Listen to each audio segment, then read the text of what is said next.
আমি যে বিয়ে করেছিলাম যে বিবিটার, সেই বিবিটা ছিল দুনিয়া লোভী। দুনিয়ার মধ্যে শুধু সম্পদ ছাড়া, অর্থ ছাড়া কিচ্ছু বুঝতো না। দুনিয়ার মধ্যে এমন একটা বিবি আমি বিয়ে করেছিলাম। আজ 2 বছর আগেই আমার বিবি মারা গেছে। এই বিবি যখন আমি কম টাকা নিয়ে বাড়ি যাইতাম, আমার সঙ্গে হট্টগোল শুরু করে দিত। আমি যখন টাকা পয়সা রোজগার কম করতাম, সেদিন আমার সঙ্গে সারা রাত ঝামেলার মধ্যে কেটে যেত। কারণ এই বিবি ছিল দুনিয়া লোভী মানুষ। দুনিয়া দুনিয়া দুনিয়া। এই বিবিরে সুখ খুশি করার জন্যে আমি কাস্টমারকে ডেকে ডেকে বেচা কেনা করতাম। ওইটা বেগানা নারী দোকানে ডেকে আনতাম আর মানুষকে ধোকা দিয়ে বেচা কেনা করতাম। এরপরে আমার স্ত্রী যখন মারা যায়, আমি আবার বিবাহ করি।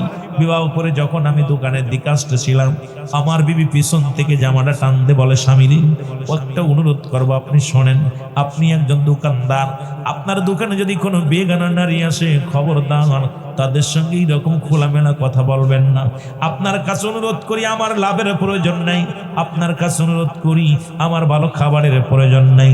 আপনি আমার সারাদিন পরে 1 মুঠা খাবার দিবেন, এটা হালাল খাদ্য খাওয়াইবেন। আপনার কাছে একটা মাত্র দাবি, যদি যেদিন ইনকাম করতে পারেন, যেদিন আনতে পারেন, সেদিন খাবো, না আনলে না খাবো। তবু যেন নাফরমানি আল্লাহর সঙ্গে না করি, হারাম কাজ মগুল মুসলমান পৃথিবীর মধ্যে ও মুসলমান ধোঁকাবাজির যেন না করেন, দুনিয়ার মধ্যে যেন প্রতারণার শিকার না কাউকে করেন। ও আমার স্বামী, আপনার কাছে একটা মাত্র দাবি, দুনিয়ার কোনো সুখ সৌন্দর্য, দুনিয়ার কোনো ধন দৌলত আমার প্রয়োজন নাই। কারণ আমাকে ফিরে যেতে হবে আল্লাহর কাছে। ওই আমলগুলো আপনি 5 ওয়াক্ত সালাত আদায় করবেন, আপনি ঈমান নিয়ে থাকবেন, আমাকে ঈমান নিয়ে থাকতে দিবেন রে আমার স্বামী। এরপর থেকে আল্লাহর কসম করে বলি, আমি দোকানে আসি, কোনো কাস্টমারকেও ডাকি না। পৃথিবীর কোনো বেগানা নারী যখন আমার দোকানে আসে, উলঙ্গ বেহায়াপনা নারীগুলো, তাদের কাছে আমি মাল বিক্রি করি না। কারণ আমি সেদিন থেকে, যেদিন আজ থেকে আমি হারাম, সেদিন থেকে আমি হারাম উপার্জন করি। একমাত্র আমি একটা আল্লাহওয়ালা নারী পাওয়ার জন্যে, এই আল্লাহওয়ালা বিবি পাওয়ার জন্যে আজ 2টা বছর আমার ভাগ্য পরিবর্তন হয়ে গেছে।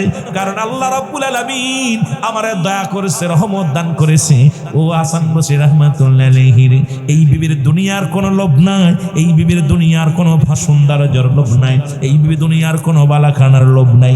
এর একটা মাত্র লোভ আছে, সে আমল করে আর নাজাত কেমনে পেতে হবে, সে আমল করে আল্লাহর নৈকট্য হাসিল করবে কেমনে, সে আমল করে জান্নাতে যাবে কেমনে, এই চিন্তা ভাবনা তার অন্তরের ভিতর আছে। জোরে জোরে চিল্লায় বলা যাবে না মারহাবা। অধিকাংশ পুরুষ নষ্ট আজকে কিসের জন্য? বিবির কারণে। লুবি মায়া মানুষ আর বেপরদা মেহে মানুষ।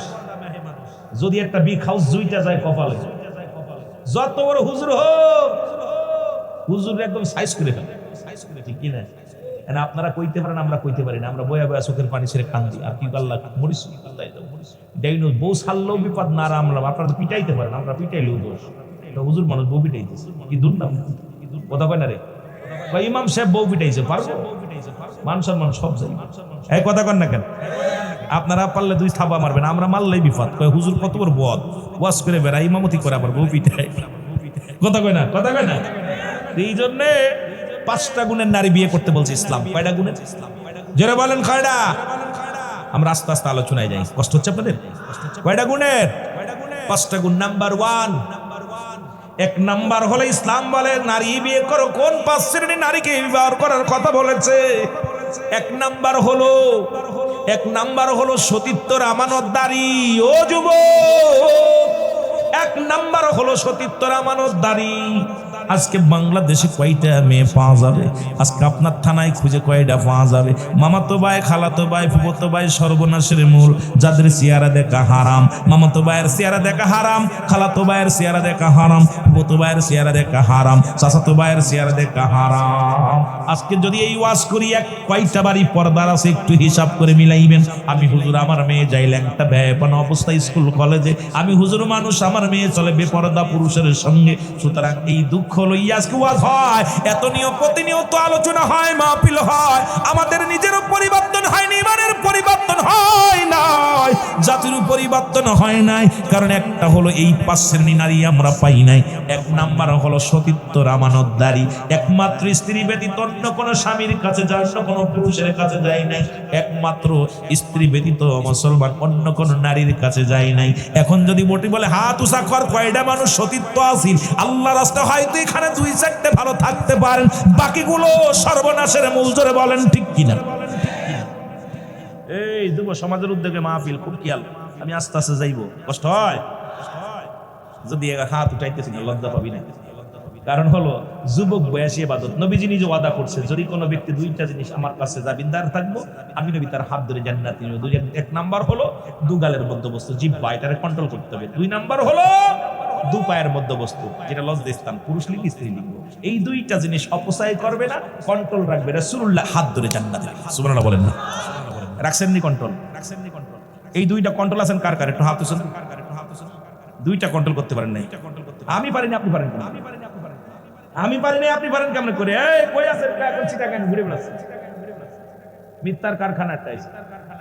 কি ভাই, সত্য না মিথ্যা? কথা বলেন। মিথ্যার কারখানা আইয়াও এখন। আর এইটা যেমন অবস্থা, আবার যদি বলেন যত বড় পিস সেবক, সে যদি বলে আমি ল্যাংটা ছবি দেখি না, আমি কোটের বদ চোর। এই মোবাইল যে ব্যবহার করে সে ল্যাংটা ছবি দেখে নাই, ও যদি বলে যে আমি দেখি নাই, আমি বলবো ওর মতো বাটপার গুন্ডা চোর আর দুনিয়ায় কেউ নাই। জোরে বলো ঠিক কিনা? যুবকরা, আপনি হুজুর বুঝে দেখে নাই, আমিও বুঝে দেখি নাই। ঠেলা দিলে আসে নোংরা ছবি, কি ঠিক কিনা? চোখে জিনা করতে, কথা বলেন, চোখে জিনা করতেছি, কাপড় নাই গায়ে, এত যাও 2-1টা শর্ট কাপড় গায়ে আছে, এটাও সামনে আসছে। 1 নাম্বার হাতের জিনা ঠেলা দিতেছে, 2 নাম্বার চোখের জিনা, 3 নাম্বার নফসের জিনা, নফসে আম্মারা মরতেছে। আজকে ওয়াজ করে কারে বুঝাইবো? কারণ এমন একটা জাহান্নাম হাতের ভিতরে ঢুকা দিছে, যার কারণে গোটা জাতি শেষ। জোরে বলেন ঠিক কিনা? গোটা জাতি। যদি কোনো পীর সাহেব কয় আমি মোটামুটি কিছু করি নাই, আমি ওটাও ধোঁকাবাজ। আজকে আমাদেরকে ঈমান নিয়ে কবরে যাওয়ার মতো পরিবেশ নেই। নাম্বার 1 বলতেছিলাম, 1 নাম্বার সতীত্বর আমানতদারি, 2 নাম্বার হলো আমলধারী নারী। মারহাবা, আমলধারী নারী। আমলধারী নারী পাইবেন?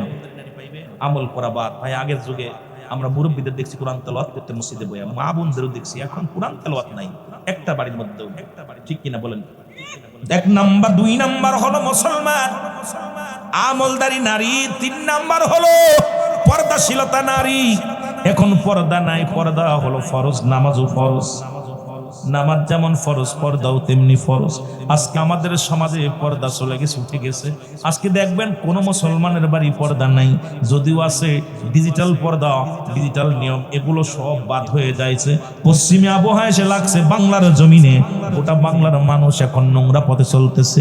পর্দার বিধান মানি না, পর্দাও ফরজ। মুসলমান শুনে নাও গভীর মনোযোগ।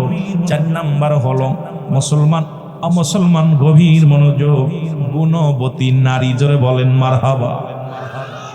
কি নারী? গুণবতী। আগের যুগে যখন মুরব্বীরা বিয়ে শাদী করাইতো, আগে মাতৃকুল পিতৃকুল যাচাই বাছাই করে বিয়ে করে, মেয়েটা কোরআন পড়তে পারে কিনা, নামাজ পড়তে পারে কিনা, অনেকগুলো যাচাই, মুরব্বীরা যাওয়ার পর সবগুলো যাচাই বাছাই করে বিয়ে শাদী হতো। এখন তো আর ভাই এগুলো নাই, এখন খালি আছে ধলা চামড়া, খালি ধলা চামড়া হলিয়া। এরা মুসির মেয়ে হোক আর মেতরের মেয়ে হোক, এখন ধলা চামড়া হইলেই যথেষ্ট। জোরে বলেন ঠিক কিনা? ভাই আয়া আপনার শ্বশুর শাশুড়ি খেদমত করে না, মা বাবার খেদমত করবো না, আপনার খেদমত করবে না, নিজেরে কন্ট্রোল করবো না, আপনার খেদমত কন্ট্রোল করবো।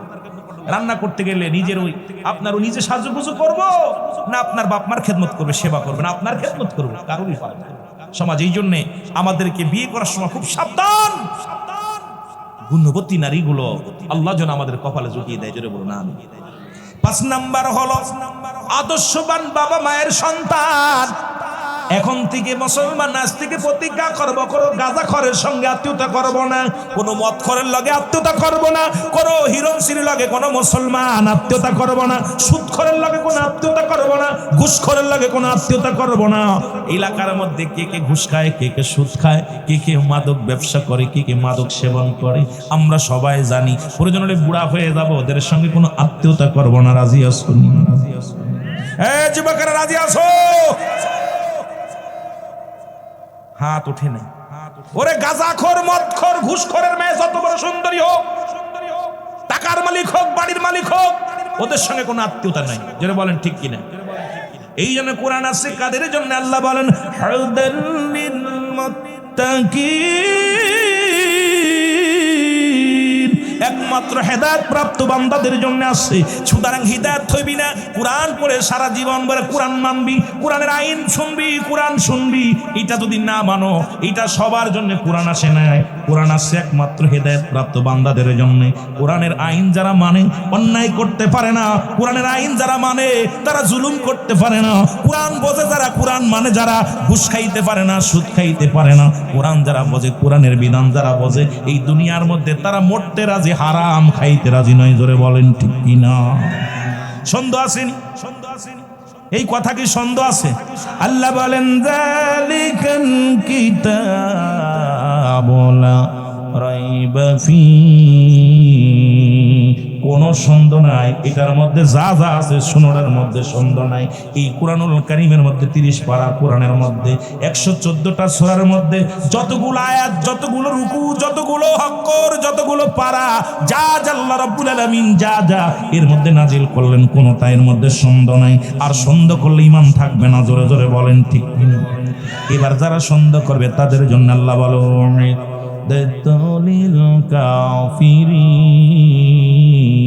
ওই কাফের বেঈমান মুনাফিকদের জন্য আমি আল্লাহ প্রস্তুতি করে রাখছি 7টা জাহান্নাম। কয়টা? কিটা যাবেন? আপনি যাবেন? পাছায় 2টা বাড়ি মারলে সোজা হইবে।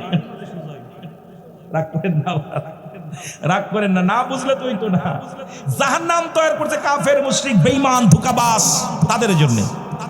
আর আমি তো আপনাদেরকে একটা ছোট্ট আয়াত দিয়ে শুরু করছি কোরআন থেকে মুমিনের জন্য প্রস্তুত রাখছি 8টা জান্নাত। আমি আপনাদেরকে জান্নাতি মানুষ বলেই শুরু করছি ওয়াজ, কারণ আমরা জান্নাতে যাব, জান্নাত জাহান্নামে যাইতে চাই। যারা বলেন চাই, আহা বড় কষ্ট। আমার মুসলমান বাবারা, আমার গভীর মনোযোগ। সুতরাং কোরআন যেটা হারাম বলছে, ও যুবক, এই কোরআনটা শুনলে এত পুরাণ, আজ থেকে কোরআনের আইন কিছু মানবা, কিছু মানবা না। কোরআনের বিধান মানবা, কিছু মানবা, কিছু মানবা না। কোরআনের আইন দিয়ে দেশ পরিচালনা করেছিলেন হযরত উমর ফারুক রাদিয়াল্লাহু তাআলা আনহু। জোরে জোরে চিল্লায় বলা যাবে না মারহাবা? খুব গভীর মনোযোগ। হযরত উমর ফারুক রাদিয়াল্লাহু তাআলা, খুব খেয়াল। এত ওয়াজ করতাম না, একটা আয়াতের তাফসীর করলে, একটা আয়াতের শান নজুল ব্যাখ্যা বিশ্লেষণ করলে আমার রাত শেষ। খলিফা হযরত ইসলামের দ্বিতীয় খলিফা হযরত উমর ফারুক রাদিয়াল্লাহু তাআলা আনহু। জোরে বলেন মারহাবা? কারণ আমার নবীজি বলে গেছেন, আমি যখন দাঁড়াবো আমার পরে দাঁড়াইবে কে? আমার পরে দাঁড়াইবে হযরত আবু বকর সিদ্দিক রাদিয়াল্লাহু তাআলা আনহু। যখন আবু বকর থাকবে না, তখন ওই জায়গা দাঁড়াবে কে? হযরতে মুসলমান হযরত উমর ফারুক রাদিয়াল্লাহু তাআলা আনহু। যখন উমর থাকবে না, এই জায়গাটা পূরণ করবে কে? খলিফা মুসলমান হযরত উসমান গনি রাদিয়াল্লাহু তাআলা আনহু। যখন উসমান থাকবে না, ওই জায়গাটা দাঁড়াবে কে? ওই জায়গা দাঁড়াবে হযরত মুসলমান হযরত থেকে আলী রাদিয়াল্লাহু তাআলা আনহু। জোরে বলেন মারহাবা? যেমন আজকে বক্তা উঠেছে, প্রথম ওয়াজ করতে নূর আলম ভাই, উনি উঠে গেছে, উনার জায়গা পুরা করছে হযরত উমর ফারুক ভাই। উমর ফারুক ভাই যখন উঠে গেছে, মুসলমান আসে কে? হযরত আবুল কালাম আজাদ ভাই। আবুল কালাম আজাদের পরে আসে কে? রুহুল আমিন সিদ্দিকী ভাই। সুতরাং একটার পরে একটা পুরাণ হচ্ছে। তদ্রুপ রাসূল বলে গেছেন, আমার পরে কে বসবে, ওই জায়গাটা কে বসবে। এবার ইসলামের দ্বিতীয় খলিফা হযরত উমর ফারুক রাদিয়াল্লাহু তাআলা এই কোরআনটারে কেমনে মানতো, কোরআনটা দিয়া কেমনে দেশ পরিচালনা করেছে, শুনে নেন মুসলমান, শুনে নেন। খলিফা হযরত উমর ফারুক রাদিয়াল্লাহু তাআলা, উনার 22টা তালি কাপড়ের মধ্যে কয়টা? জোরে বলেন কয়টা? 22টা তালি কাপড়ের মধ্যে, একটা দুইটা তালি নয়, 22টা তালি লাগাইছে কাপড়ের মধ্যে। 40টা দিনার, স্বর্ণের এই মোহর নিয়ে উনি ছদ্মবেশে রওনা দিলেন দেখার জন্য। দেখিজি আমি উমর যে কোরআন দিয়ে দেশ পরিচালনা করতেছি, এই কোরআনের আইন কজন মানুষ মানে, একটু ছদ্মবেশে উনি রওনা দিয়ে গেলেন। দিনের রাত্রে 24 ঘন্টা হাঁটতে হাঁটতে উনি ক্লান্ত হয়ে গেলেন, সাথে কেউ যায় নাই, একা একা রওনা দিয়েছেন। কোনো সিকিউরিটি নাই, কোনো পুলিশ নাই, কোনো প্রশাসন নাই, আর্মি নাই, র্যাব নাই, কোনো বন্দুকধারী লোক নাই। যিনি অর্ধ পৃথিবীর শাসক মুসলমান শোনো, যিনি ইসলামের শাসক, এত বড় একজন তোমার একজন জবরদস্ত, যিনি এমন একজন নেতা, তার কোনো সিকিউরিটি লাগে না, তার কোনো মুসলমান প্রশাসন লাগে না। আর আমার দেশের খুদে মস্তানদের, মুসলমান দুর্নীতিবাজদের ডজন ডজন ডজন ডজন লাগে মুসলমান সিকিউরিটি। কারণ যখনই দেখবেন ওই লোকটার পিছে বেশি সিকিউরিটি, চিন্তা করুন এটা বেশি বড় দুর্নীতিবাজ। জোরে বলেন ঠিক কি না? দুর্নীতিবাজদের বেশি সিকিউরিটি লাগে, ঠিক কি না? যুবকেরা জোরে বলো ঠিক কি না? তোমাদের ওয়াজ করবো, কারণ যুবক বয়সে জান্নাতি মেলা ওয়াজ আছে, রাসূলের অসংখ্য সাহাবী, যুবক সাহাবী। একদম ধীরে ধীরে যাবো, তোমরা এরকম ভালোবাসা দিবে। একটু আলোচনা, কষ্ট হচ্ছে? বেশি সময় আলোচনা করবো? হ্যাঁ, জোর আছে আপনাদের, জোর আছে, ইমানি বল আছে।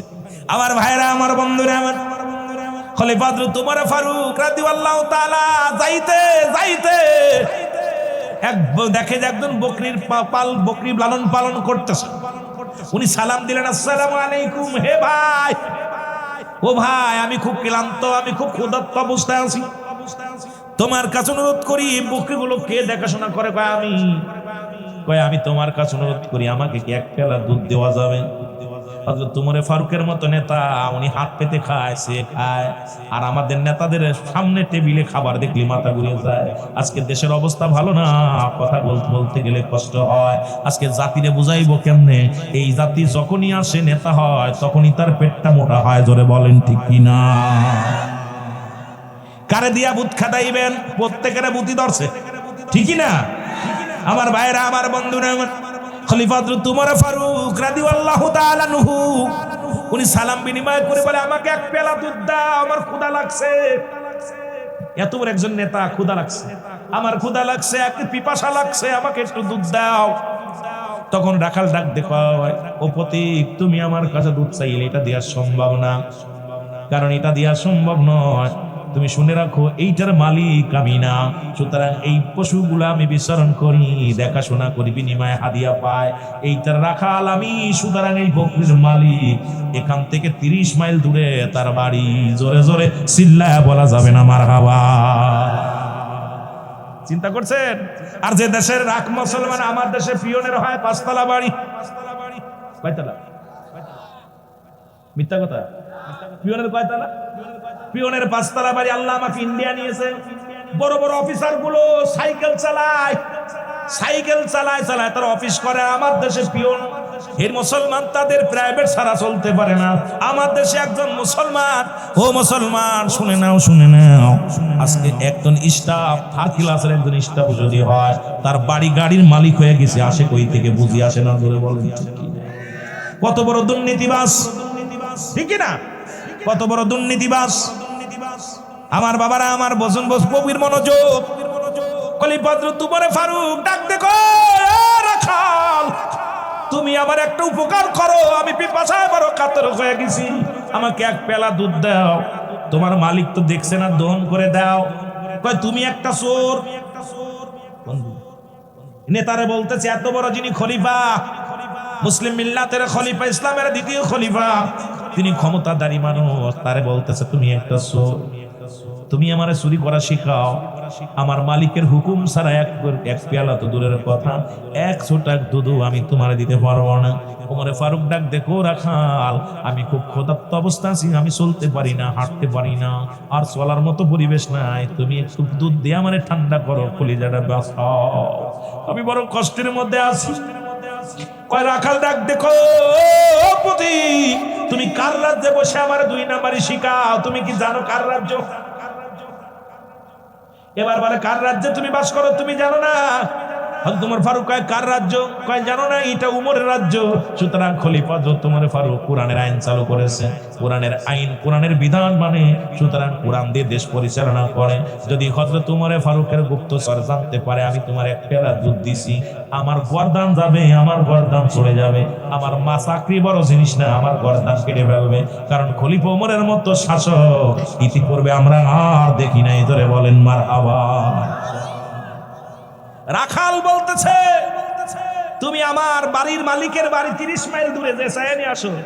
এখন ওমর ফারুক বলতে, বাজান দ্রুত যাও সম্ভব না, পানি খাইতে যাইতে যায় অনুমতি আনতে আনতে শেষ হয়ে যাবে, একটু দাও। তাকে তুমি কি জানো কার রাজ্যে দাঁড়ায় তুমি ঘুষ শাস্ত্র মানে এই রাজ্য পরিচালনা করে খলিফা হযরত ওমর ফারুক। যদি জানতে পারে তার গুপ্তচরেরা আমার তো গর্দান নিয়ে নেবে, কারণ কোরআনের আইন আমি আমার মালিকের সম্পদ মালিকের অজান্তে কাউকে দিয়া দিব, এইটা শুনতে পারলে এক নম্বরে আমার গর্দান যাবে। আর আমার দেশের বাইতুল মালের মাল আজকে এমপি মন্ত্রী মিনিস্টার যা আছে ভাগযোগ করে খায়। জোরে বলেন ঠিক কিনা? এই সোরে গেলে কেমনে বুঝাইবো? এই সোরেরা দেখলাম এই বছর আপনার এই রমজান মাসে রোজার ভিতরে ইফতার কি জানো এই ঈদের 10 কেজি করে চাউল দিছে, গরিব মানুষের চাউল। এই চোরেরা সেখানতে 3 কেজি চুরি করছে। আরে চোর মাথায় টুপি আছে, মাথায় টুপি, দাড়িও আছে, লম্বা লম্বা দাড়ি, পাঞ্জাবি গায়ে, চোরে দিতেছে দেখলাম 7 কেজি কইরা, 6-8 কেজি কইরা। আমি আশ্চর্য হয়ে গেলাম, কত বড় চোর! গরিবের 10 কেজি চাউলের লোভ যারা সামলাতে পারে না, এই চোরেদের কাছে সম্পদ থাকলে এরা কি আমার আপনার দিব? যারা বলেন দিব, এরা আমানতের খিয়ানত করতেছে। এরপরে ধরছে সাংবাদিকরা বলছে যে মাইফা দেখ 8 কেজি, 7.5 কেজি, 6 কেজি।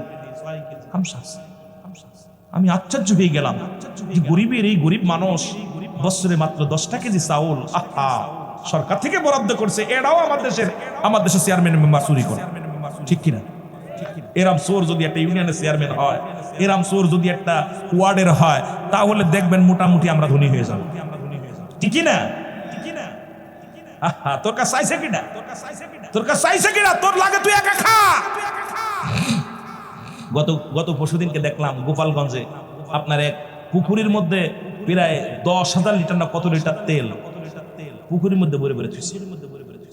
আমি কদিন আগে নওগাঁ ওয়াজ করতে গেলাম, নওগাঁতে মাহফিল করে রাতের অন্ধকারে দেখি সব লাইট বন্ধ করে তেল দিতেছে। কথা বুঝেন? আমার তো গাড়িতে তেল নাই, তেল একটা পাম্পেও দিচ্ছে না। চিন্তা করলাম মনে হয় এটা গেলে যাই বাতি অফ করে করে সব বেল ভরতেছে। গেলাম আমার একটা হুজুর দাম কেটে দিচ্ছেন, আমি এখন এই মোবাইলটা বের করছে, ছবি তোলো। কথা বুঝে তেল আজকে দেখেন অবস্থাটা সব জায়গা ভাগাভাগি যে অবস্থা। কারে দিয়ে বুঝ খাইবে যে ওমর এই কোরআনের আইন বাংলাদেশের বিকল্প নাই। বাংলাদেশে আমরা 92% মুসলমান, এই দেশে কোনো অন্য আইন চলতে পারে না। কোরআনের আইন দিয়ে যদি দেশ পরিচালনা হয়, আমার দেশের মানুষও শান্তি পাবে, আমরাও শান্তি পাবো, জনগণও শান্তি পাবে, নেতারাও শান্তি পাবে। জোরে বলেন ঠিক কিনা? চাই কি চাই না? এর দুর্নীতির ওই রাকারায় বসে জাহির করে জ্ঞান, কলম দিয়া কামাই টাকা, কলম দিয়া কামাই টাকা, আবার দরে সাধুর ভান। ওরা শিক্ষিত শয়তান, ওরা শিক্ষিত শয়তান, ওরা শিক্ষিত। একটু জোরে জোরে চিল্লায় বলেন ওরা শিক্ষিত শয়তান। ওরা বুঝতে পারেন না? আমার সাথে বলেন না, একটু জোরে জোরে বলবেন আওয়াজ দিয়ে। দুর্নীতির ওই আকড়ায় বসে জাহির করে জ্ঞান, বলো দুর্নীতির ওই আকড়ায় বসে জাহির করে জ্ঞান, কলম দিয়া কামাই টাকা, কলম দিয়া আবার ধরে সাধুর ভান। ওরা শিক্ষিত শয়তান, ওরা শিক্ষিত শয়তান, ওরা ওরা হলো জাতির নাকি মহামারী মহাতন, ফাইলে কলম ঠেকাইয়া চালায় ওরা নির্যাতন। ঠিকই না? ঘুষের টাকায় ওদের বুড়ি, ঘুষের টাকায় ওদের বুড়ি করে যে টান টান। ওরা শিক্ষিত। কয়দিন আগে একটা কথা বলছিলাম, দেখবেন রমজান এখন কোলাকুলি বন্ধ হয়ে গেছে। আগে আমরা ছোট্টবেলা দেখছি ঈদগার ময়দানে কোলাকুলি, এখন কোলাকুলি হয় না কেন জানেন? যে আন্দাজ বুড়ি বাড়ছে, বুকে বুক লাগে না, পেটে পেট ঘষণ লাগে। ওদের পেটে এরকম পেট দিয়ে এমন পেট হয়েছে ঘুষ খায়া খায়া সারা বছর নামাজ পড়ে, রোজা রাখে না, সামনের কাতারে যে দাঁড়ায় নামাজে দাঁড়াইয়া এই কিছু হারাম খোররা আছে, রুকু সেজদাও ঠিক মতো করতে পারে না। কথা বুঝেন না? আছে না বাবা? কথা বলেন আছে না? এগুলো তো নিজের এখন সব বন্ধ, সব বন্ধ, অবস্থা খারাপ। জোরে বলেন ঠিক কিনা? আমার ভাইরা, আমার বন্ধুরা, আমার খলিফা হযরত ওমর ফারুক রাদিয়াল্লাহু তাআলা চিন্তা করলেন, আল্লাহ খলিফা খলিফা হযরত উমরকে এত ভয় পায়, খবরকে ভয় পায় না, পায় কোরআনকে ভয়। কারণ কোরআনের আইন, কোন ব্যক্তি চুরি করলে তার হাত কেটে দিবে। যদি কোনো ব্যক্তি জিনা করে, জিনার শাস্তির বিধান হলো, যদি কোনো বিবাহিত নারী বিবাহিত পুরুষ জিনা করে তার শাস্তির বিধান কোরআন কি বলে? মুসলমান অবিবাহিত নারী অবিবাহিত পুরুষ যদি জিনা করলে তার শাস্তির বিধান কি কোরআন বলে? কোরআন বলে পৃথিবীর মধ্যে যদি কোনো অবিবাহিত নারী অবিবাহিত পুরুষ যদি জিনা করে, তাকে ইসলামের বিধান হলো তাকে কি করো? 117টা মারো গায়ের মধ্যে। কয়েকটা মারা পাওয়ার জন্য সে মারা যায়, মারা যাওয়ার পর অবিবাহিত থাকার কারণে সে কি পাবে? গোসল পাবে, জানাজা পাবে, দাফন পাবে। বাকি বেতের আঘাতগুলো কই কোথায় মারতে হবে তার মুসলমান শুনে নাও, তার কবরের উপরে মারতে হবে। ইসলামের বিধান হলো চুরি করতে হাত কেটে দাও, সঙ্গে সঙ্গে মুসলমান শুনে নাও। এবার বিবাহিত নারী বিবাহিত পুরুষ যদি জিনা করে, শাস্তির বিধান হলো তাকে বুক পর্যন্ত মাটির নিচে পুঁতে ফেলো। ইসলামের বিধান শুনে নাও। এইবার তাকে কঙ্কার মারো, পাথর মারো, যতক্ষণ পর্যন্ত মৃত্যুবরণ না করে ততক্ষণ পর্যন্ত তাকে মারো। যখন মারতে চিন্তা একবার মারা গেছেন, নিশ্চিত হয়ে যাবা তিনি মারা গেছেন, মারা যাওয়ার পর তাকে তুলে উঠাইবেন, উঠায় তাকে কি করবেন? এবার তাকে মুসলমান বিবাহিত নারী কি পাবে না? জানাজা পাবে না। বিবাহিত নারী পুরুষ তারা কাফন পাবে না, দাফন পাবে না। বিবাহিত নারী পুরুষ কোনো জানাজা পাবে না। তাদের দিবালয়ে মানুষের সামনে কুকুর শিয়ালদের লাশটা খাওয়া দিতে হবে। একটা লাশ যদি, একটা বিচার যদি এই মুসলমান সিরাজগঞ্জের জমিনে হতো, এই তারাশের জমিনে হতো, খোদার কসম করে বলি, একটা বাড়িও জিনা ব্যভিচার চিরতরে সব বাড়িগুলো বন্ধ হয়ে যেত। জোরে জোরে চিল্লায় বলেন ঠিক কিনা? কোন বিবাহিত নারী বিবাহিত পুরুষ জানাজা পাবে না। আমরা ইমামরা একটু করা হই, আমরা আলেমরা করা হই। একটা দেখেছিলাম আপনাদের এই বগুড়াই, আপনার ওই কি জন্য চার মাতার ওখানে একটা মাহফিল, ইমাম শেখ কঠিন মারা গেছে, উনি জানাজাই পড়লো। উনি বলে আমার চাকরি যাই যাও, আমি জিনাখোরের জানাজা পড়তাম। আমার কাছে এসে হুজুর ফতুয়া দিচ্ছে, হুজুর ওয়াজ তো এই অবস্থা। আমি ভাই এটা আপনারা মিলেন, হুজুর আগে ফতুয়া দেন। হুজুর ফতুয়া দিছে, ইমাম সাহেব হুজুর পর্যন্ত আপনি পড়ান, আমি কারণ আমি চাকরি চলে যাই, চাকরি ভয় করি না। পর্যন্ত আল্লাহ আমাকে চোখ দিছে, ভ্যান চালায় খাবো, রিক্সা চালায় খাবো, আল্লাহ মাঠে কাজ করে খাবো, তবু জিনাখোর, চগলখোর, সুদখোর, ঘুষখোর। এরপরে আমি দেখলাম ওনার ইমানটা মজবুত, ইমানটা এরকম। আমরা প্রতিটি ইমাম যদি, মুসলিম ইমাম সাহেব যদি একটু কঠিন হয়, একটু করা হয়, আমার মন বলে দেশ থেকে জিনা ব্যভিচার সুদ ঘুষ এমনি পালাবে। যদি বলেন ঠিক কিনা? এর পালাবে না। এখন সুদখোর যদি হয় মসজিদের সভাপতি, তাহলে তো একেবারেই নাই আমাদের কোনো বই। যদি কোন ঠিকই না, সুদখোর, ঘুষখোর এরা হচ্ছে মসজিদের সভাপতি। আমার ভাইরা, আমার বন্ধুরা, আমার হযরত উমর ফারুক রাদিয়াল্লাহু তাআলা গোপনে ডাক দিয়ে বলে, এই নাও 40টা স্বর্ণের মোহর, বিনিময়ে আমাকে এক গ্লাস দুধ দাও, আমি খাইয়ে বাঁচি। হযরত উমর ফারুক দেখছে না, হযরত উমর ফারুকের গুপ্তচর দেখছে না, তোমার মালিকও দেখছে না, তুমি ধনী হয়ে যাবা। তোমার বিনিময় 40টা দিনার, 40টা মোহর তোমাকে দিলাম, এটা নাও। সঙ্গে সঙ্গে ডাকতে বলে, আমি আগে মনে করেছিলাম তুমি চোর, এখন দেখি তুমি একটা ধোঁকাবাজ মুনাফিক। তুমি কি জানো না? আরে হযরত উমর না দেখলো, আমার মালিক না দেখলো, এই উমরের মালিক, আমার মালিকের মালিক, আমার মালিক, আমার আল্লাহ কি দেখছে না? চিন্তা করছেন? একজন রাখালের ইমান, একজন সাধারণ রাখাল তোমার ফারুককে বলতেছে, হে পথিক, তুমি আমার গোপনে ঘুষ দিতেছো, তুমি তো মুনাফিক, তুমি মুনাফিক, তুমি আমাকে গোপনে গোপনে দাও। এটা আমার আল্লাহ দেখছে, তো আল্লাহ যেতে হবে না, যেতে হবে না। উমর ফারুক রাদিয়াল্লাহু তাআলা বলে, ভাই মনে কিছু করো না, তুমি যে আমারে চোর বললে মেনে নিলাম, কিন্তু আমারে মুনাফিক বললা, কারণটা কি? বলছে, তোমার এই জন্যই মুনাফিক বললাম, তুমি আমার গোপনে ঘুষ দিতেছো, সুতরাং তুমি মুনাফিকই করতেছো, এটা আমার আল্লাহকে ভয় করো। এ পথিক, তোমাকে দেখে তো মনে হচ্ছে তুমি মুসলমান, কিন্তু তুমি গোপনে আমারে ঘুষ দাও। আর এখন গোপনে না অফলাইনে ঘুষ নিচ্ছ, জোরে বলেন ঠিক কিনা? গোপনে না অফলাইনে নিচ্ছে। আমার ভাইরা, আমার বন্ধুরা, খলিফা হযরত উমর ফারুক ডাকতে বলে, ভাই ঠিক আছে, আমার ভুল হয়েছে, তোমার কাছে ক্ষমা চাই। হযরত উমর ফারুককে এত বড় একজন নেতা, তাকে মুনাফিক বলে গালি দেয়, তাকে চোর বলে গালি দেয়। হযরত উমর ফারুকের রাগ নাই। আর আমার দেশে নেতারা যদি একটু বলা যায়, দেখা যায় পরের দিন মামলা হয়ে গ্রেফতার হয়ে যায়। জোরে বলেন ঠিক কিনা? এত বড় খলিফা, তিনি তখন প্রতিনিধিত্ব করতেছেন, তারপরও তাকে মুনাফিক, চোর, বাটপার যা বলছে মুখে আসছে তা বলছে, কিন্তু ওমর রাগে নাই, চুপ করে বসে আছে। যার হযরত উমরে ফারুক যে রাস্তা দিয়ে যায় সেই রাস্তায় 40টা দিন পর্যন্ত শয়তান ভয়তে ঢোকে না। সেই উমরের মতো মানুষ খালি কোরআন মানার কারণে, কোরআন বুঝার কারণে ধৈর্য ধরে পড়ে আছে। এবারে ডাক দিয়ে বলে, ও রাখাল, তোমার কি জীবনে কোনো চাপা নাই? বলে, শুনে নাও প্রতীক, আমার দুইটা জিনিস আমি চাই যদি আমার আল্লাহ পুরা করে। একটা হলো নাম্বার ওয়ান হলো আল্লাহ যেন আমার ইমানের সঙ্গে মৃত্যু দেয়, যেন আমার মরণ যন্ত্রণা আমার রব্বি কারীম আমারে কমায় দেয়। পৃথিবীর মধ্যে 3টা বিপদ,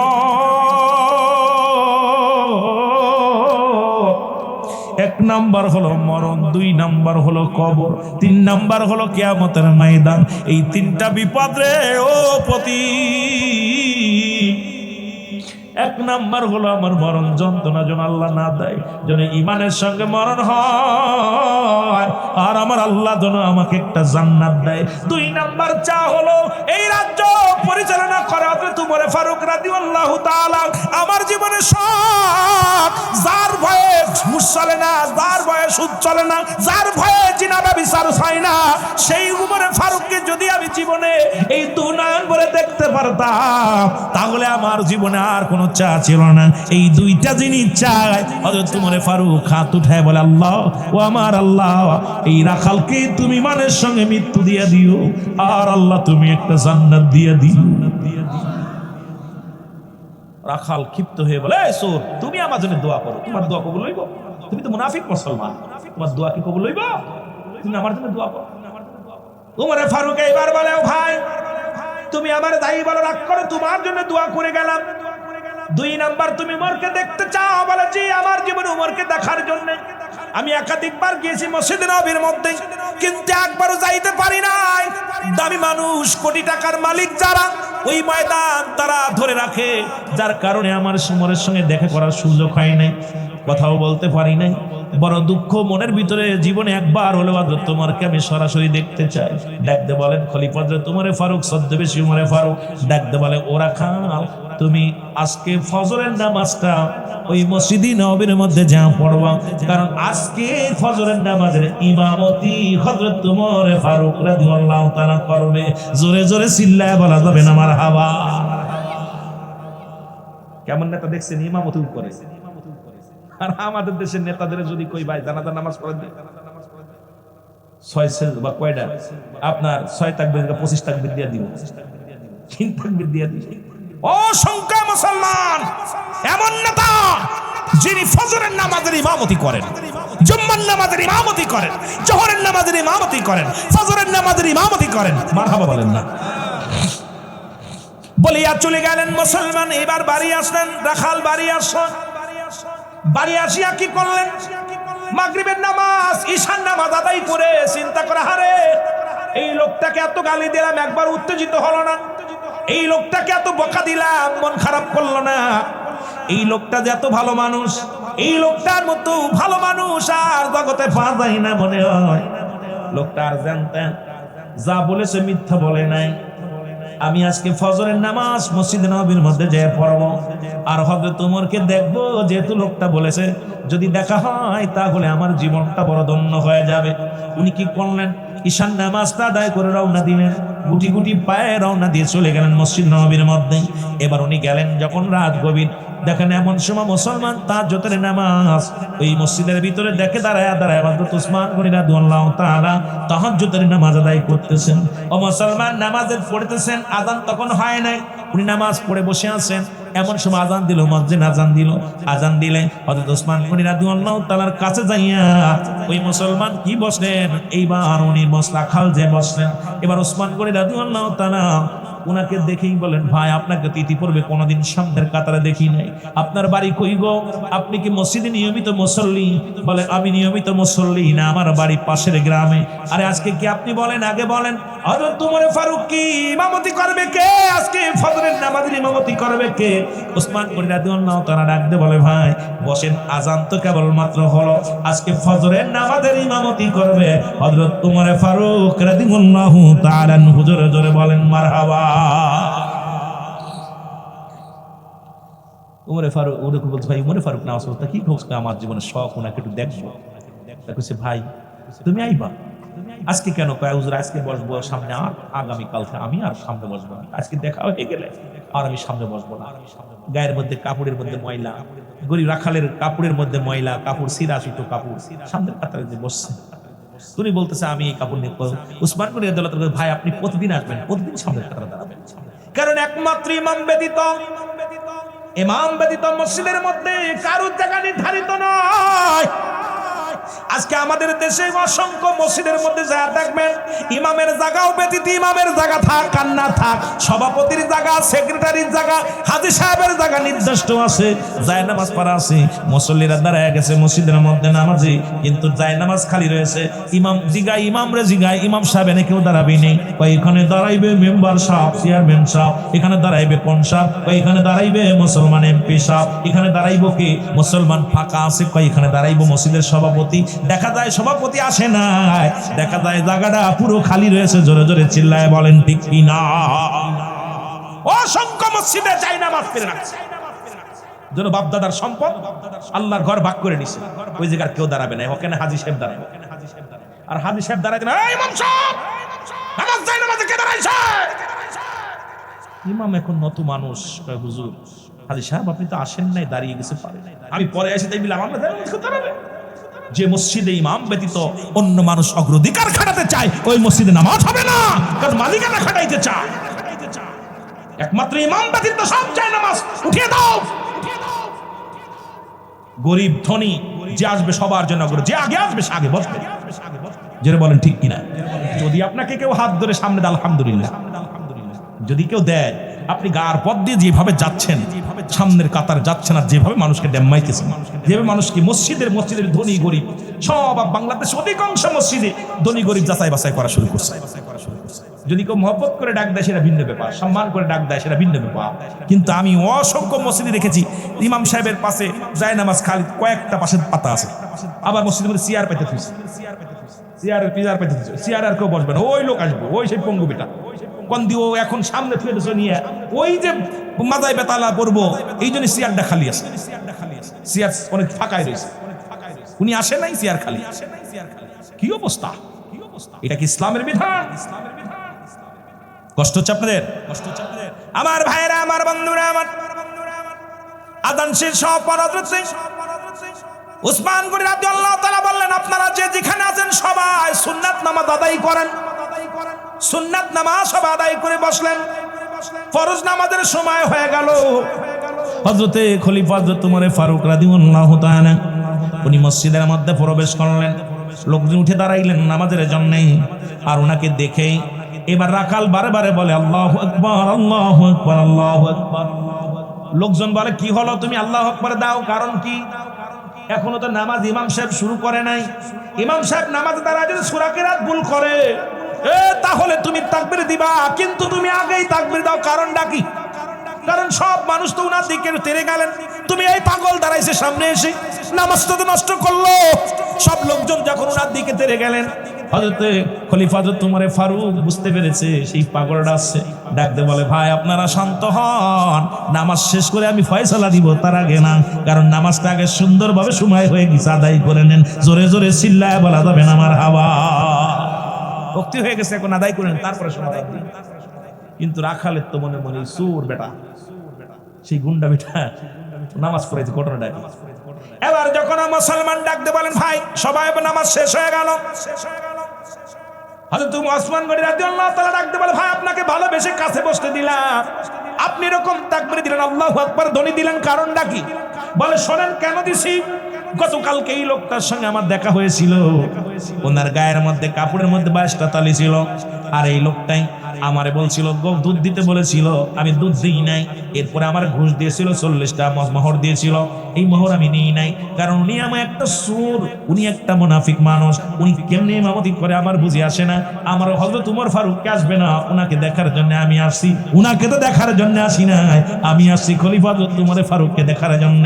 উসমান গনি রাদিয়াল্লাহু তাআলা ডাক দেখো ভাই, তুমি যাকে চোর বলছো, তুমি যাকে মুনাফিক বলছো, উনি আর কেউ নয়, উনি হলেন আমাদের খলিফা, ইসলামের দ্বিতীয় খলিফা হযরত ওমর ফারুক রাদিয়াল্লাহু তাআলা। জোরে জোরে চিল্লায়া বলা যাবে না মারহাবা। কই কি কোন? হ যেটা সত্য সেটা বল। পরে উমরে ফারুক ডাক দিয়ে বলেন, ভাই গতকালকে এই হয়েছিল, এই হয়েছিল, এই শোনেন। তখন সঙ্গে সঙ্গে লোকটা বেহুশ হয়ে পড়ে গেলেন। আরে যার কথা শুনলে মানুষ থরথর করে কাঁপে, তাকে আমি গালি দিয়েছি, তাকে মন্দ বলেছি, একবার আমার দিকে চোখ পাকাই নাই, একবার আমার ধমক দেয় নাই, রাগ করেন না। আরে এমন খলিফা, আমি তাকে কি না জানতে কত কথা শোনায় ফেলেছি। সঙ্গে সঙ্গে হযরত উমর ফারুক বুকের সঙ্গে জড়িয়ে ধরলেন, ধরে বলে, রাখাল রে, আজকে তুমি আমারে আজকে চোখ খুলে দিছো, আমার আর বুঝতে বাকি নাই।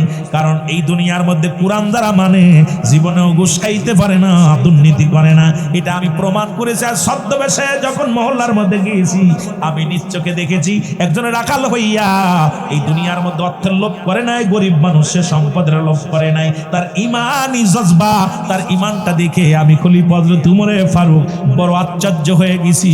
আমি আল্লাহর কাছে দোয়া করি, আল্লাহ আপ তোমাকে যেন একটা জান্নাত দান করে। আর তোমাকে দেখা, তোমাকে আমিও দেখেছি, তুমিও দেখেছো, আর এখন তুমি আমাকে প্রাণ ভরে দেখে নাও। জোরে বলেন মারহাবা। চিন্তা করছেন যে লোকটা এইভাবে ছদ্মবেশে, শুধু তাই নয় মুসলমান শোনে না, খলিফা হযরত উমর ফারুক একদিন রাতের অন্ধকারে ছদ্মবেশে উনি রওনা দিলে, যা দেখলেন জিন্ন শূন্য একটা ঘর। এই ঘরের মধ্যে যা সালাম দিস, আসসালামু আলাইকুম ইয়া আহলাল বাইত, ঘরের ভিতরে কাজনী আযাব, ওয়ালাইকুম আসসালাম।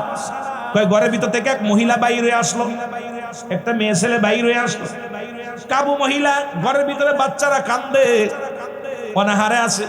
হযরত উমর ফারুক রাদিয়াল্লাহু তাআলা ডাক দিয়ে কয়, মা তুমি ঘরের মধ্যে, এই ভাঙ্গাচুরা ঘরের মধ্যে বসে আছো, খাবার টাবার আসেনি ঘরের মধ্যে? কয় বাবার আজ 3 দিন আমি অনাহারে, 3 দিন খানা খাই না। খলিফা হযরত উমর ফারুক ডাক দিয়ে কয়, মা এটা কি উমর জানে? তুমি উমরের কাছে জানছা না, সে উমর কি জানে? মহিলা কয়, বড়া বড়া উমর, তার কেন জানাবো? সে তো আমার খলিফা, সে আমার খবর নেবে, আমি কেন তার কাছে যাব? আমি কি দায় ঠেকেছি তার কাছে যাব? চিন্তা করছেন? মহিলা বলতেছে, আমি কি দায় ঠেকছি না তার কাছে যাব? আমি তার মুসলমান, শোনে নাও। সুতরাং তার রাজ্যে আমি বাস করি। যুবক, তার কেন আমি খবর নিব? সে আমার কেন খবর নেই নাই? আমি আল্লাহর আদালতে মামলা দিলাম, কিয়ামত কিয়ামতের ময়দানে আল্লাহ যেন হযরত উমরকে না ছাড়ে। খলিফা হযরত উমর থরথর করে কাঁপন শুরু করেছে। কয়, বুড়ি মা, তুমি উমরের বিরুদ্ধে এত বড় অভিযোগ দিতেছো গো মা? উমরের কাছে তো যেতে পারতে, খবর দিতে পারতে, কেন খবর দিব? সে তো খলিফা, আমি তার রাজ্যে বাস করি, আমি তার প্রজা, সে আমার রাজা, কেন তার খবর নিব? সে আমার কেন খবর নেই নাই? আমার খবর না নেওয়ার কারণে আমি তার বিরুদ্ধে অভিযোগ করবো, আল্লাহর কাছে মামলা দিলাম। এমন সময় হযরত আলী রাদিয়াল্লাহু তাআলা মজলিসে হাজির হয়ে গেলেন। হযরত আলী রাদিয়াল্লাহু তাআলা এসে সালাম দা, আসসালামু আলাইকুম আমিনুল মুমিনিন। যখন আমিনুল মুমিনিন বলে সালাম দিছে, ওয়ালাইকুম আসসালাম, বুড়িমা থরথর করে কাঁপন শুরু করেছে, বুড়িমা কাঁপা শুরু করেছে। খলিফা হযরত উমর ফারুক কয়, বুড়িমা তুমি কাঁপো কেন? কয়, বাবা রে, আমার ভুল হয়ে গেছে, তুমি যে উমর আমি বুঝতে পারি নাই, চিনতে পারি নাই। মা গো, বাবা গো, তুমি আমারে ক্ষমা করে দিও, তোমারে কত কথা শোনাই ফেলেছি। খলিফা হযরত উমর ফারুক বলে, মা গো, তুমি ঠিকই শোনাইছো, তুমি আমারে ঠিকই শোনাইছো মা। তবে শোনো, এবার খলিফা হযরত উমর ফারুক পকেট থেকে কিছু মোহর বাইরে করিয়া হাতের মধ্যে দিয়ে কয়, মা এগুলো রাখো, আর এই চামড়ার কাগজের মধ্যে লিখে দাও, আমি আল্লাহর আদালতে উমরের বিরুদ্ধে কোনো মামলা দায়ের করব না। কারণ উমরের বিরুদ্ধে যদি তুমি মামলা দায়ের করো, আমি ধরা পড়ে যাব। আমার দেশের এমপি মন্ত্রীরা যেভাবে আত্মসার করে, গরিবের হক যেভাবে আত্মসার করে, এই কথাগুলো বলতে গেলে এমপি মন্ত্রী তো আছে, চেয়ারম্যান মেম্বার আছে, যেভাবে আত্মসার করে সম্পদ, গরিবের হক গুলো আত্মসার করে। আবার যদিও কিছু দেয়, দেওয়ার আগে এই মানুষগুলোর সঙ্গে এত রাব ব্যবহার করে, এত খারাপ ব্যবহার করে, এই মানুষগুলো চোখের পানি পড়ে, জোরে জোরে চিল্লায় বলেন ঠিক কিনা? হযরত খলিফা হযরত উমর ফারুক ডাক দিয়ে বলে, মা তুমি লিখে দাও, তোমার বিরুদ্ধে কোনো অভিযোগ নাই, আরো তোমার লাগলে আরো মোহর দিব, মাগো চাউল লাগলে চাউল দিব, গম লাগলে গম দিব, খেজুর লাগলে খেজুর দিব, যা লাগবে মা সব দিব, বিনিময় তুমি ওমরের বিরুদ্ধে অভিযোগ আল্লাহর দরবারে করো না। মা গো, আল্লাহর দরবারে যদি তুমি অভিযোগ করো আমি কোথায় যাব? এই হযরত আলীকে সাক্ষী রেখে এবার অভিযোগটা লিখে দিলেন কাগজটা নিয়ে। বাবারে আমার হযরত উমরের বিরুদ্ধে কোনো অভিযোগ নাই।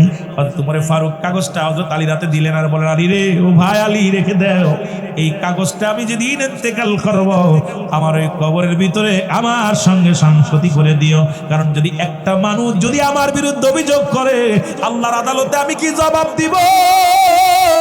আল্লাহর আদালতে আমি জবাব দিতে পারবো না।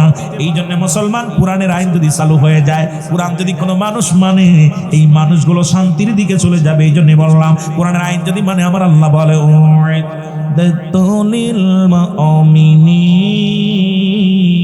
মুমিনদের জন্য, মুত্তাকিনদের জন্য আল্লাহ রাব্বুল আলামিন প্রস্তুতি করে রাখছে 8টা জান্নাত। জোরে জোরে বলেন মারহাবা। আর একটু জোরে চিল্লায় বল আল্লাহু আকবার। সুতরাং মুমিন হলেই জান্নাত, বেঈমান কাফের হলেই জাহান্নাম। ঠিক না? দুকাবাজি করবেন জাহান্নাম, শান্তি নামাজ পড়বেন, হালাল খাইবেন, সৎ পথে চলবেন, চরিত্র ঠিক করবেন, আল্লাহ জান্নাত রেখেছে, একটা নয় দুটি নয়, প্রস্তুতি করে রাখছে ইমানদারদের জন্য, মুমিনদের জন্য একটা নয় দুটি নয়, 8টা জান্নাত।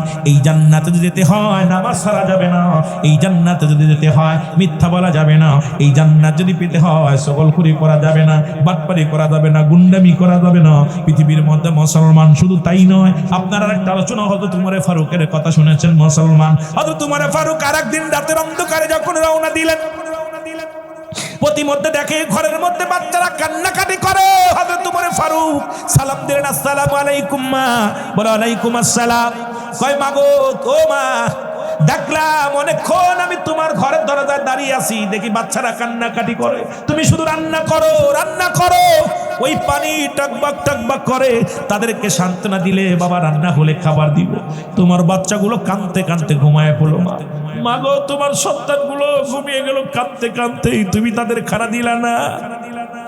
খলিফা ওমর বলে, বাবা আমি উমর ফারুকের রাজ্যে বাস করি, আমার ঘরে কোনো খাবার নাই, আমার বাচ্চারা খোদার যন্ত্রণায় কাঁদতেছিল, আমি পাথর পানির মধ্যে পাথরে দিয়া জ্বালাইতেছিলাম, এই পাথরগুলো টকবক টকবক করতেছিল। এ বাবা, ও বাবা, আমি মা, দুঃখিনী মা, আমি দুঃখিনী মা, তোমার কি বলবো? কারণ সন্তানেরা খানা চাইতে চাইতে ঘুমিয়ে পড়েছে, এই পাথর তো খানা হবে না। আমি ওমরের রাজ্যে বাস করি। কয় মা গো, দাঁড়াও। এক দড়ি দৌড়াইছে বাড়ি চলে, মুসলমান বাইতুল মালে যায়, ডাক দেখো, মুসলমান শোনো, আসলাম রে, আয় তাড়াতাড়ি আয়। বাইতুল মালের দরজাটা খুলে দে। বাইতুল মালের দরজা খুলে দিলেন। আসলাম রে, আমার এই আটার বাস্তাটা আমার মাথায় উঠাইয়া দে। আসলাম বলে, হুজুর আপনি কি বলেন? আপনি নিজের মাথায় আটা বরণ করবেন? কাসলাম রে, আরে আমার রাজ্যের একটা মানুষ না খেয়ে আছে, আমার রাজ্যের মানুষগুলো আল্লাহর কাছে আদালতে মামলা দেয়, আমি কি জবাব দিব রে? আসলাম, আটার বাস্তাটা আমার মাথায় উঠাই দে, তাড়াতাড়ি উঠাইয়া দে। আসলাম মাথায় উঠাইয়া দিলেন। বলে, হুজুর আমি নেই। কয় না, আমার নিতে দে, আমার বুঝা আমার কাছে দে। আরে কেমন নেতা, কেমন প্রতিনিধি, কেমন জনপ্রতিনিধি রে মুসলমান, কেমন খলিফা! নিজের বস্তা, আটার বস্তা ঘাড়ে নিয়ে উনি রওনা দিলেন। ও যুবক বাবারা আমার, শুনে নাও, এবার ঘরের মধ্যে যাইয়া ডাকতে বলে, মাগো এই নাও আটার বস্তা নেও, আজ তোমার সন্তানদেরকে রুটি বানায় খাওয়াও, আগামীকাল উমরের রাজ্যে যাবো, আমি ওখানে থাকবো গো মা, তোমারে বইলে একটু বেশি করে দিব, কারণ তোমার বাচ্চারা নাহারে আছে মাগো, তুমি যাবা, তোমার ব্যবস্থা করে দিব। মহিলা দোয়া করে, আল্লাহ হযরত উমর ফারুককে যদি খলিফা না হইয়া এই লোকটা খলিফা হতো, যদি হযরত উমর ফারুক যদি প্রতিনিধি না হইয়া এই যুবকটা হতো, আল্লাহ এরা কেন প্রতিনিধি করো না, এরা কেন খলিফা করো নাই? পরের দিন মহিলা গুটি গুটি পায়ে যখন মুসলমান রাজ দরবারে গেলেন, খলিফা হযরত উমর ফারুক দেখে সেখানে মুসলমান বসে আছে, রাশিয়ারে মুসলমানরা সিংহাসনে বসে আছে। মহিলা দেখে থরথর করে কাঁপন শুরু করেছে, কারণ এই সেই যুবক। আমি কি বলেছিলাম, আরে এই পুরো উমরের ফারুকের সামনে আমি কত গালি দিলাম, মন্দ বললাম, কিন্তু হযরত উমর ফারুক কেমন একজন খলিফা ছিলেন, কেমন আল্লাহর গোলাম ছিলেন, যে একজন মানুষ, সাধারণ মানুষের গালি, সাধারণ মানুষের পরনিন্দা সহ্য করেছে, কোনোদিন তার ধমক দেয় না, গালি দেয় নাই। আমার বাবারা আমার, এই জন্য জন্য কোরআনের আইন যদি মানো তাহলে জীবনটা বড় ধন্য হয়ে যাবে। কিন্তু আমাদের দেশের মানুষ এই জন্য আল্লাহ কমিনান নাস, মানুষের মধ্যে মাগুলো তারা বলবে আমান্না তার ঈমান আনছে, বিল্লাহি আল্লাহর প্রতি অবিনাবিল আখিরাতের প্রতি বিশ্বাস স্থাপন করছে, ওমা হুম বিমুমিনিন। আমার দেশে বড় বড় বাটপারেরা তারা মুমিন মুত্তাকিন বলে দাবি করে। শুনে নেন। এই জন্য মানুষের মধ্যে বেঈমান আছে, মানুষের মধ্যে ধোঁকাবাজ আছে, মানুষের মধ্যে বাটপার আছে, মানুষের মধ্যে গুন্ডা আছে। ও মুসলমান শুনে নাও, এই মানুষগুলো প্রতিনিধিত্ব করে নিজের স্বার্থের জন্য। এই মানুষগুলো যদি জানতো এই দুনিয়ার কিছু নিয়ে যেতে পারবো না, সব কিছু পরে থাকবে, কুল্লু মান আলাইহা ফান। আল্লাহ কয় বান্দার এই জমিনের মধ্যে কিচ্ছু বলতে কিচ্ছু রাখবো না, এই জমিনটা আমি চূর্ণ বিচ্ছিন্ন করে দিব। এই জমিনের মধ্যে যত মাটি আছে সব মাটিগুলো পুড়ায় আমি তামা বানায়া দিব। এই জমিনের মধ্যে যত পানি আছে সব পানিগুলো আমি আল্লাহ পুড়ায়া ছাই বানায়া দিব। যেদিন কিচ্ছু বলতে কিচ্ছু থাকবে না, সেদিন থাকবো আমি আল্লাহ। জোরে জোরে বলো মারহাবা। কে থাকবে? গোলামি করব কার? আরো জোরে বলেন কার? দাসত্ব করব কার? আইন মানব কার? বিধান মানব কার? আরো জোরে বলেন কার? সেই আল্লাহর আইন যদি থাকে দুনিয়ার মধ্যে, এই দুনিয়ার মধ্যে শান্তি, পরপারও শান্তি। কোরআন মানলেই শান্তি আর শান্তি, কারণ কোরআন কিছু মানবেন কিছু মানবেন না, আইন কিছু মানবেন কিছু মানবেন না। এখন আপনার যদি ভালো না লাগে, কোরআন যদি ভালো না লাগে, হাদিস যদি ভালো না লাগে, ইসলাম ধর্ম যদি ভালো না লাগে, চলে যান অন্য ধর্মে। কে আপনাকে থাকতে বলেছে? কারণ আপনার মতো হাজার মানুষ যদি নাফরমানি করেন, আল্লাহর কিছু যায় আসে না।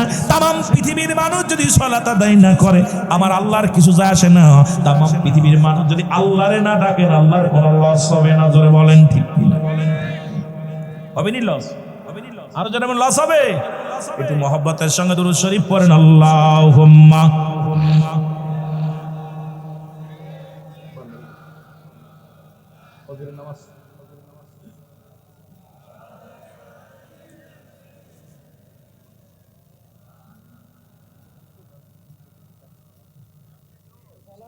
বিশেষ করে ওয়াজ তো ভাই শুরু কেবল 12টা বেজে গেছে। আপনাদের বিশেষ করে আমরা আলোচনা করলে আপনারা উঠবে, আপনাদের হাজিরা অনেক ভালো লাগছে, আলোচনা শুনেন ভালো, অনেক মায়া লাগতেছে আপনাদের দেখে। তবুও যেহেতু ফজরের নামাজ ফরজ, বসো, ফজরের নামাজটা ফরজ, ঠিক কিনা ভাই? ওয়াজ শোনা ফরজ নেই, নফল। তবে আপনাদের এলাকায় আমি দেখছি একটা জিনিস, শুনছি, জানাজার নামাজ ফরজে কিফায়া। মহল্লাতে একজন গেলে সবাই দায় মুক্ত হয়ে যায়। শুনছি এলাকার মধ্যে জানাজায় হাজার হাজার মানুষ হয়, মসজিদে মুসল্লি 5 জন হয়। এইটাতে কত বড়! আর জানাজায় মুসল্লি হয়ে লাভ কি? জানাজাতে আপনি নিয়ত না জানেন, দোয়া না জানেন। জানাজার নামাজে ইমামেরও যে তাকবীর আপনারও সেই তাকবীর, জানাজার নামাজে ইমামেরও যে সানা আপনারও সেই সানা, ইমামের যে দুরূদ শরীফ আপনারও সেই দুরূদ শরীফ, ইমামের যে দোয়া আপনারও সেই দোয়া। আপনি তো সেই লোকটার ফাঁকি দিলেন, বাটপারি করলেন, সবচেয়ে বড় চুরি করলেন। ওর সামনে মূর্তির মতো দাঁড়ায় থাকলেন। এই মূর্তি হয়ে লাভ কি? লোক দেখে লাভ আছে? আপনি সবচেয়ে নিজের ফাঁকি দিলেন। শুধু তারে ফাঁকি দেন না, আপনি ফাঁকি করছেন। আপনার জানাজায় এরা মূর্তি দাঁড়ায় থাকবে, তাহলে আপনার যে লাভ কি? কথা কয় না? আমরা দেখছি খালি জানাজা নামে মনে হয় লোক বেশি হইলে মনে হয় সব পাওয়া যায়। আমি মনে করি বেশি লোক হইলে আরো বেশি বিপদে পড়তে হয়। কারণ এইগুলো জানা মানুষ 10 জন যা যখন আল্লাহর কাছে হাত উঠাইবে, দোয়া করবে, কাজে লাগবে। কিন্তু আমার সমাজে দেখা যায় ফজরের নামাজ পড়ে নাই, জোহরের নামাজ পড়ে না, আসরের সময় দেখা যায় জানাজার নামাজে কাতার ভরে গেছে। জোরে বলে ঠিক কিনা? ওই সময় ইমাম সাহেব জিগায় যে আপনারা ফজরের নামাজ কয়জন পড়ছেন? মাশাআল্লাহ, দরা সব করবো। কিন্তু আমাদের দেশে খুবই এগুলো হওয়ার পিছনে একটা কারণ হলো আমরা কোরআন মানতেছি না, কোরআন ধরতেছি না, কোরআনের আইন মানো। এই জন্য কোরআন শিখাও ছেলে মেয়েদের, ওহে মুসলমান, জানকবাজের সময় তোমার হইবে রে আসান বাজের। একটু জোরে জোরে চিল্লায় বলেন, কোরআন শিখাও ছেলে মেয়েদের, ওহে মুসলমান, জানকবাজের সময় তোমার হইবে রে।